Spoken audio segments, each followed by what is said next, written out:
This is Tim from Vision of the Sword. You're watching Horns Off.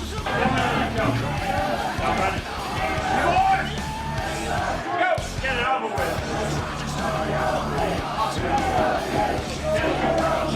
Brandon, one minute first. 1 minute left.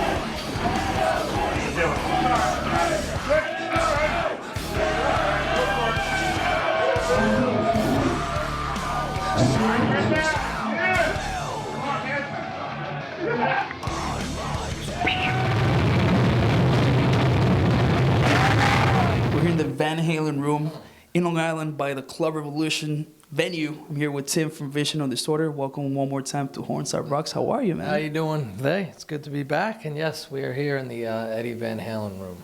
It's impressive. And Tim, obviously we got to start from The Curse Remain Cursed. The record, I mean, by now I heard it. The first time I heard it, I was like, God damn. But by now I heard probably without like jipping your horn at least 40 times. And it's like when you told me a couple years ago that it was the next evolution of VOD, when I heard it, I was like, everything he told me on that interview, and I reviewed that interview, everything is on that record. Everything. Oh, we got lucky, I guess, with that, you know. We just really buckled down, and the biggest thing, like I tell people, is we actually were able to take our time and do the job we wanted to do, and just keep hashing it out. If it wasn't good enough, we just did it again. If it wasn't good enough then, we got rid of it, and we started something new. And that's, you know, that's what happens. So it's good. I think this is probably the one record where we really combined all the elements that VOD has really put together over the past 15 years, you know? I mean, and we really focused on writing very, very solid songs, and I think that's something that we didn't have the opportunity or knowledge to do, you know, 15 years ago, so to some degree, you know, and I think that's really what we focused on, and we took our time to do it, you know?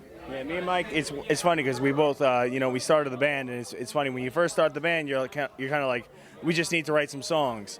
Now, about, you know, 15, 20 years in, it's kind of like, okay, but why are we writing these songs? And we actually, like, had a reason this time.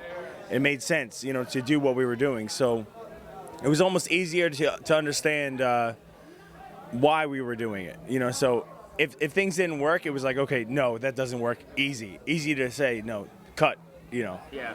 I mean, as I said before, when these five guys get in a room, we make sick fucking music, and that's really what it comes down to.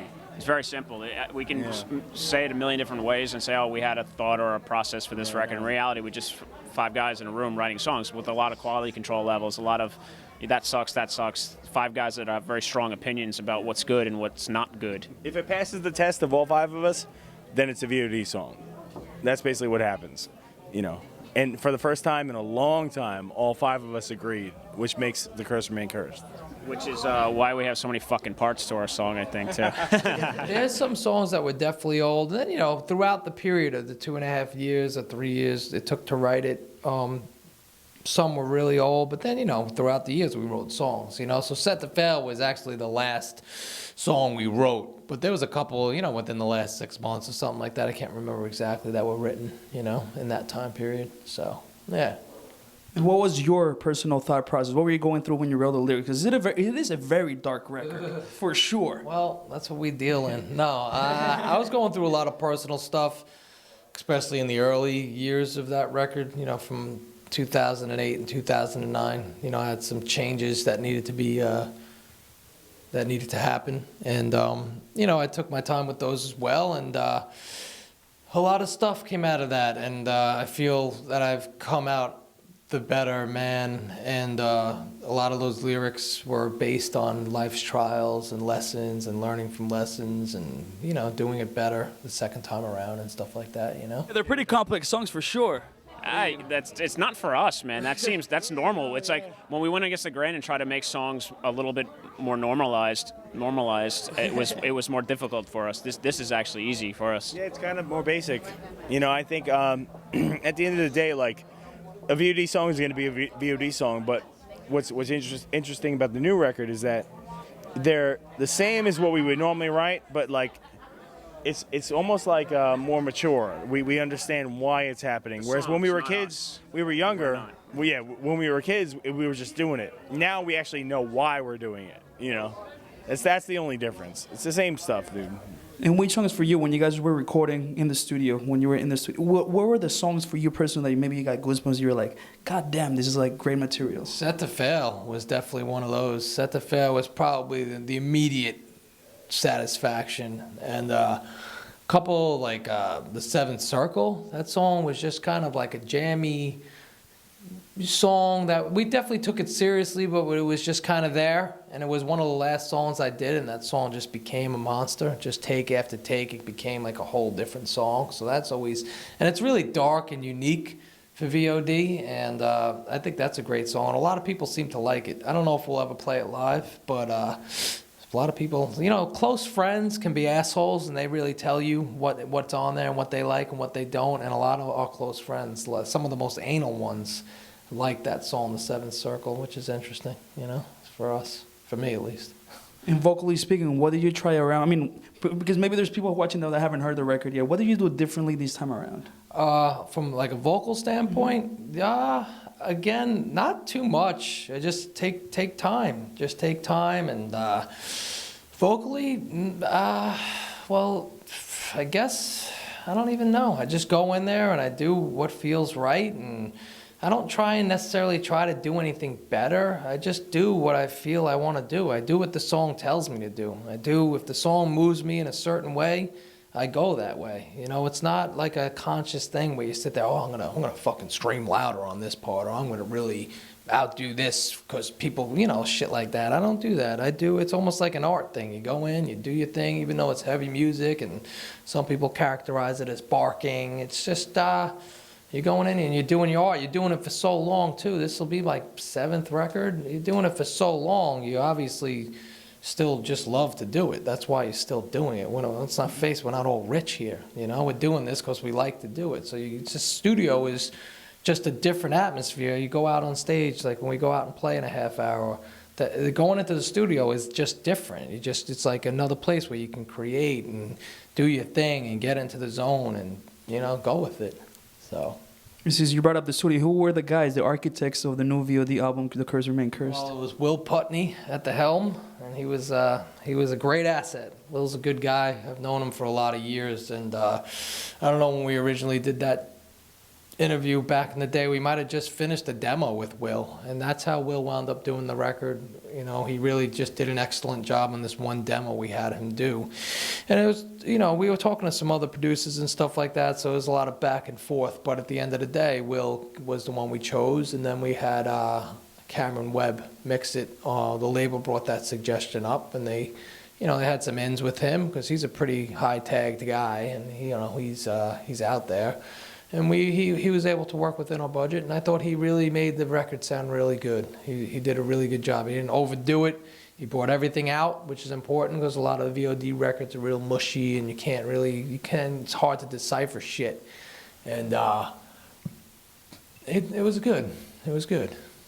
And since you brought up the record labels, you guys started obviously with Roadrunner Records. You guys were actually one of those first quote-unquote crossover bands that were on the label. Then you went with TBT. And why Candlelight? What was with you guys personally, of course, because you're more mature and now you know what you guys want to do as a band. Right. Why Candlelight Records? Candlelight, we liked them because they were VOD fans. The guy who runs the label and is our day-to-day guy, he was a big VOD fan, and he just basically said, I'm just going to give you some money, go make the record you want to make. We were just like, that's perfect, all right, we're going, and they gave us, it was a good deal on paper, business-wise. Mm-hmm. But the most important thing to us was that just here's some money, go make the record you want to make and bring it back when you're ready. We were like, okay, that works for us, because we didn't want anybody meddling in our affairs. We didn't want people trying to change the songs. If Will wants to change something, fine. We didn't want labels coming in being like, oh, it should be a little bit more mellow, we need to get some radio shit. And no, we've been there, done that, and it doesn't work for us. So, that was that. And what are your expectations? You're about half an hour to go on stage to show your hometown heroes. I mean, you are hometown heroes to these kids, but to your kids right now, you're gonna throw them a lot of the new stuff. What are your expectations? What do you like? What's your mindset right now, Tim? Tired. We go on a little later than I like to go on. I don't like to go on after 10:15 at night. I just feel it's a great time, but whatever. So be it. That's hardcore. It always runs late, and that's the way it is. But I'm just gonna go stretch out. You know, we did a sound check today in the venue. You know, we've never played this venue before, but it sounded awesome, and it's small and it's intimate. So we're looking for. I think it's a great way to just bust it out, and I'm looking forward to it. I think it's gonna be great. Like I said, I'm gonna go stretch out, relax a little bit, and then get out there and give them hell. How's everybody doing out there tonight?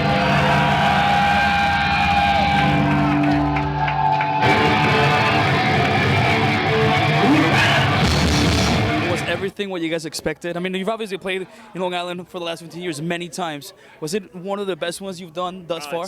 It was amazing, man. It's always amazing, and it's, you know, as I look out and I see like familiar faces from kids that you know are 15 years ago, and it's amazing, and they're not there like this, you know, they're sitting in the background. They're in the pit singing every lyric again, and it's just the front row. You know, you're like, oh look, there's that dude, you know. And then you see that plus a whole new generation of kids that dug deep and found, you know, what we are. We're obviously not an accessible band. We're not a huge metal band in the scene right now. We're a band that is probably more on the underbelly, you know. And when you see young kids out there appreciating it, they had to dig a little deep for that, and that's cool, man. That's cool that they're doing that. That's what I did when I was young. I dug deep past the Metallicas, which I love, past the Slayers, which I love, and you found the underbelly hardcore scene, you know.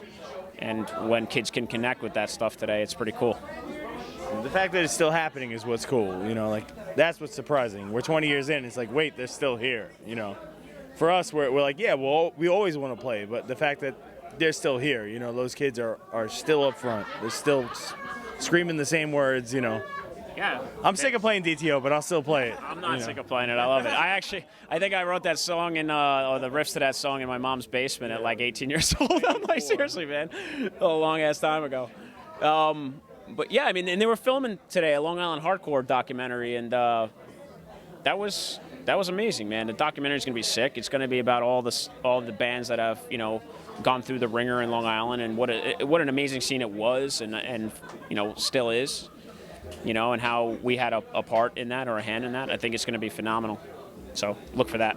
It's one of those things where it's like, you know, you're really excited that it's happening, because like I feel like we came out of a scene where like, you know, a lot of people know that there's bands from Long Island, but like it just doesn't have its recognition, right? You know, like I feel like this is the first time there's going to be a film that's, you know, showcasing like this is where VOD came from. Not to say, you know, there's other bands in Long Island, obviously, but you know, I really feel like we had a benchmark in the whole thing. So it's a long time coming. And I keep getting asked, what's the touring agenda? I know you guys have a very different dynamic than when you were like 18-year-old kids. Of course, you have families, jobs to take care of, but obviously everybody wants to see VOD on the road.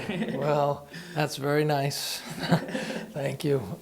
We have some plans, but they're going to be thought out and well executed, because we don't have any time to be fucking around. We want to do the shows we want to do, and when we play, we want them to, you know, be felt. So we have some things in the works. So we've actually just did a string of shit. The last 2 months have been very busy, about as busy as I want it to be for now.